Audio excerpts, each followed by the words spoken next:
Bharat world cup cricket के final में पहुंच गया दोस्तों। और अगर मीडिया की रिपोर्ट्स पर यकीन करें तो प्रधानमंत्री नरेंद्र मोदी अहमदाबाद के स्टेडियम में मौजूद होंगे जब भारत और ऑस्ट्रेलिया का मुकाबला होगा। यानी कि भारतीय जनता पार्टी एक बार फिर एक खेल आयोजन का इस्तेमाल राजनीति के लिए करने वाला है। चलिए कोई बात नहीं दोस्तों, अगर भारत ये वर्ल्ड कप जीत जाता है तो हर किस्म की राजनीति माफ है। फिर चाहे बीजेपी जितनी मर्जी राजनीति कर ले, उसका श्रेय भी ले ले, क्योंकि मेरे लिए ज्यादा जरूरी है कि टीम इंडिया संडे को वर्ल्ड कप खिताब जीते। मगर आज मैं प्रधानमंत्री से एक सवाल पूछना चाहता हूं। प्रधानमंत्री, जब वो आप मैच देखेंगे तो आपको अंदाजा होगा कि इस टीम इंडिया में रोहित शर्मा और विराट कोहली तो हैं, मगर सिराज और शमी भी हैं। यानी कि सर्वधर्म संभाव, सेक्युलर सोच से पूरी तरह से इंस्पायर्ड है ये टीम इंडिया। वो शब्द धर्मनिरपेक्षता जिसके खिलाफ आपकी पार्टी है, जिसके खिलाफ आपकी पार्टी के प्रवक्ता लगातार आग उगलते रहते हैं। क्या आप और आपकी पार्टी जो है टीम इंडिया की सोच से सबक लेगी कि यह देश चलेगा तो तभी चलेगा जब आप और हम सब मिलकर एक दूसरे का हाथ थाम के आगे बढ़ेंगे। अगर हम सेमीफाइनल में जीते हैं तो सिर्फ इसलिए क्योंकि मोहम्मद शमी ने उस दिन 7 विकेट लिए थे। कल्पना कीजिए दोस्तों, अगर मोहम्मद शमी उस दिन नाकाम रहते, चलिए हो सकता है कि जसप्रीत बुमराह कामयाब हो जाते। मैं नहीं भूला हूं कि मोहम्मद शमी ने एक कैच ड्रॉप कर दिया था जसप्रीत बुमराह की गेंद पर। तब आपकी पार्टी का प्रचार तंत्र मोहम्मद शमी को गालियां देने लग गया था। मैं नहीं भूला हूं जब हम पाकिस्तान से एक मैच हारे थे, तब मोहम्मद शमी को किस तरह से गालियां दी गई थी। और जब विराट कोहली उनके पक्ष में उतरे थे, तब उनकी मासूम बेटी को आप ही के प्रचार तंत्र से जुड़े एक गुर्गे ने बलात्कार की धमकी दी थी। और तब आपका पूरा प्रचार तंत्र लग गया था यह कहने में कि यह जो बलात्कार की धमकी है वो पाकिस्तान से आई थी, जबकि वो व्यक्ति हैदराबाद में काम कर रहा एक इंजीनियर था। इस तरह से आपके प्रचार तंत्र ने लोगों के अंदर नफरतें भर दी हैं। मैं आपसे सवाल पूछना चाहता हूं, जब आप भारत को खेलता हुआ देखेंगे तब क्या आपकी निगाह इस बात को होगी कि यह टीम जो है वो हिंदुओं, मुसलमानों, हर किस्म की जाति के साथ बनती है, हर राज्य से आते हैं खिलाड़ी। मैं आपका परिचय कराना चाहता हूं प्रधानमंत्री तमाम लोगों से। सबसे पहले रोहित शर्मा, ऐसा लगता है कि उत्तर भारत से होंगे मगर वो मुंबई की तरफ से खेलते हैं। इसके अलावा प्रधानमंत्री विराट कोहली, शुभमन गिल, एक पंजाब से है, एक दिल्ली से है। मोहम्मद सिराज तेलंगाना से है। मोहम्मद शमी उत्तर प्रदेश का रहने वाला है, मगर वो खेलता कहां से है? पश्चिम बंगाल से खेलता है। इसके अलावा सूर्य कुमार और कुलदीप यादव, दोनों यादव हैं उत्तर प्रदेश के। श्रेयस अय्यर बुनियादी तौर पर केरल से हैं मगर मुंबई से खेलते हैं। केएल राहुल मैंगलोर से हैं। हार्दिक पांड्या गुजरात से हैं। रविंद्र जडेजा गुजरात से हैं। और रविंद्र जडेजा की तो पत्नी आपकी पॉलिटिकल पार्टी से भी है ना। कहने का अर्थ क्या है?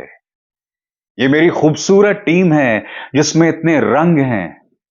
कल्पना कीजिए प्रधानमंत्री, अगर जिस तरह के सोशल बॉयकॉट की बात आपकी पार्टी और आपके पार्टी के नेताओं ने कोरोना की पहली लहर में की थी, कल्पना कीजिए प्रधानमंत्री, अगर उसी तरह की सोच भारतीय टीम पर लागू की जाए तो यह टीम कितनी बेरंग दिखेगी। इस टीम में वो जादू भी नहीं रहेगा। मैं आपको बतला दूं दोस्तों, टीम इंडिया आज से नहीं, टीम इंडिया एक अरसे से धर्मनिरपेक्षता, सेक्युलर सोच का प्रतीक रही है। मोहम्मद अजहरुद्दीन इस टीम के कप्तान थे। हां, बाद में मोहम्मद अजहरुद्दीन किन चक्करों में पड़ गए थे वो एक अलग मुद्दा है। हमारी फिल्म इंडस्ट्री पर आप निगाह डालें प्रधानमंत्री। हमारे 3 बड़े सुपरस्टार सलमान, आमिर, शाहरुख, तीनों मुसलमान। और जब हमने इन्हें मोहब्बत दी तो कभी भी हमने यह नहीं सोचा कि ये लोग मुसलमान हैं या हिंदू हैं या जो भी हैं। हमने सिर्फ मनोरंजन की निगाह से इन्हें देखा और बेतहाशा प्यार दिया। आप जानते हैं प्रधानमंत्री, आपकी पॉलिटिकल पार्टी और इस पॉलिटिकल पार्टी से जुड़ी सोच इस सब को बर्बाद कर देना चाहती है। मोहम्मद शमी को न जाने कितनी बार अपने देशभक्ति को साबित करना पड़ेगा। मैं नहीं भूला हूं, जब सेमीफाइनल में भारत जीता था तब आप सामने आए थे और आपने खास तौर से मोहम्मद शमी को बधाई दी थी।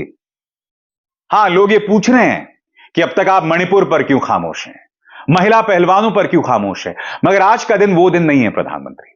आज हम क्रिकेट की बात कर रहे हैं और क्रिकेट के सहारे देश की बात करेंगे, राजनीति की बात करेंगे। प्रधानमंत्री बताइए ना, जब आप मोहम्मद शमी को लेकर अपील कर सकते हैं, तब आप इस देश में भाईचारे को लेकर अपील क्यों नहीं कर सकते? आप इस देश की जनता को यह क्यों नहीं समझा सकते कि धर्मनिरपेक्षता इस देश का अटूट अंग है और यह धर्मनिरपेक्षता नेहरू की सोच नहीं है। सर्व धर्म समभाव, यह तो मेरे धर्म की सोच है। वसुदैव कुटुंबकम, यह तो मेरा हिंदू धर्म सिखाता है। प्रधानमंत्री, आप क्यों इन मंत्रों को भूल गए हैं, क्यों इस सोच को भूल गए हैं? आप जब वो मैच देख रहे होंगे तो मैं उम्मीद करता हूं इस टीम इंडिया की खूबसूरती को भी आप लगातार देख रहे होंगे। इसकी खूबसूरती से आप नजर नहीं फेरेंगे, इससे सबक लेके आप अपनी पार्टी के नफरती चिंटुओं को सबक देंगे कि बाज आओ अपनी नफरत से। यह नफरत सिर्फ इस देश को बर्बाद करेगा और उसके अलावा कुछ नहीं। और सिर्फ आपकी पार्टी के प्रचार तंत्र को नहीं, आपकी पार्टी के नेता, क्योंकि दिक्कत क्या है प्रधानमंत्री, आपकी पार्टी के नेता हैं जो जहर उगलते हैं, उससे इंस्पायर होते हैं आपके पार्टी के अंधभक्त, और वो भी लगातार जहर उगलते हैं।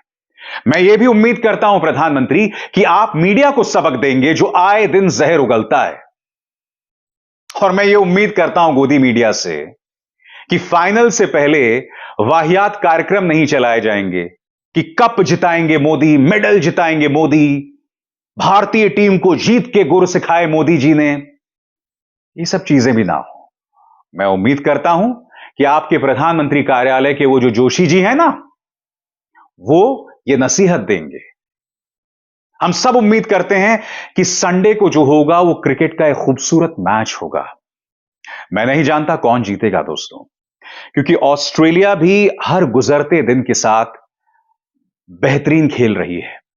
उसने कुछ मुश्किल मुकाबले जीते हैं, ऐसे हालात से जीते हैं जब कोई कल्पना नहीं कर रहा था। याद कीजिए, अफगानिस्तान 91 फॉर 7 और फिर ग्लेन मैक्सवेल आते हैं और 201 की पारी खेल लेते हैं। कहने का अर्थ यह है कि ऑस्ट्रेलिया एक बहुत कठिन चुनौती होने वाली है भारत के लिए। और मैं यह उम्मीद कर रहा हूं कि संडे को एक शानदार मुकाबला होगा, और मैं यह भी उम्मीद कर रहा हूं कि भारत जीत जाए, उसके बाद भाजपा इसे अपनी राजनीति के लिए इस्तेमाल करती रहे। मगर अगर हमारे हिसाब से चीजें ना हो तो लोगों पर उनकी धर्म की वजह से निशाना ना साधा जाए, विराट कोहली की पत्नी अनुष्का पर निशाना ना साधा जाए। याद कीजिएगा दोस्तों, 2015 और उसके बाद 2019 में जब भारत फाइनल में नहीं पहुंच पाया था, तब विराट के खराब खेल के लिए संस्कारी प्रचार तंत्र उनकी पत्नी पर निशाना साध रहा था, क्योंकि संस्कारी प्रचार तंत्र को विराट कोहली से बहुत दिक्कत है। विराट कोहली नफरत की बातें नहीं करते। वो शमी के पक्ष में खड़े हुए दिखाई दिए जब सब उन्हें पाकिस्तानी और देशद्रोही बता रहे थे। और जैसा कि मैं पूछ रहा हूं ना, न जाने शमी को कितने विकेट्स लेने होंगे अपनी देशभक्ति साबित करने के लिए। मैं नहीं जानता हूं टीम इंडिया कि आप संडे को जीतते हैं या नहीं। मेरा विश्वास है आप जीतेंगे, और अगर आप नहीं भी जीते तो आप मेरे दिल के विजेता हैं, क्योंकि आपने इस वर्ल्ड कप में शानदार प्रदर्शन किया है। और सबसे बड़ी बात, ये जो टीम इंडिया है वो मिसाल है पूरे भारत के लिए।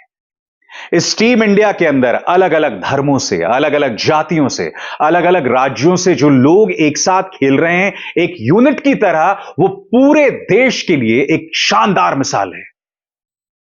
हम सब टीम इंडिया को पसंद करते हैं, हम सब विराट को, शमी को, रोहित को अपना हीरो मानते हैं। मगर मैं यह भी उम्मीद करता हूं कि टीम इंडिया जिन सिद्धांतों पर बनी है, उन सिद्धांतों को इस देश की जनता उसका अनुसरण करेगी, उसे फॉलो करेगी। क्या खूबसूरत टीम इंडिया है। क्योंकि दोस्तों, जहां तक मीडिया की बात की जाए, आप सब जानते हैं, अगर आप गोदी मीडिया को देखें तो इनके तमाम एंकर्स, तमाम संपादक, ये सब मेरी तरह अगड़ी जाति से हैं, फॉरवर्ड कास्ट से हैं। मीडिया जो है उसमें सही मायने में भारत का प्रतिनिधित्व नहीं होता, सब अगड़ी जातियों से। हां, आप कह सकते हैं कि कुछ मुसलमान एंकर्स भी हैं, मगर वो मुसलमान एंकर्स जो इस वक्त गोदी मीडिया में काम कर रहे हैं, किस तरह के सरकारी चाटुकार हैं आप भी जानते हैं, उसकी क्या बात करना। तो गोदी मीडिया तो भारत की नुमाइंदगी नहीं कर पाया, मगर हमारा जो टीम इंडिया है, हमारी जो क्रिकेट टीम है, वो भारत का प्रतिनिधित्व करती है। और मैं उम्मीद करता हूं कि जिन उसूलों पर टीम इंडिया बनी है, उन उसूलों पर हम सब बने रहेंगे। अभिसार शर्मा को दीजिए इजाजत। नमस्कार।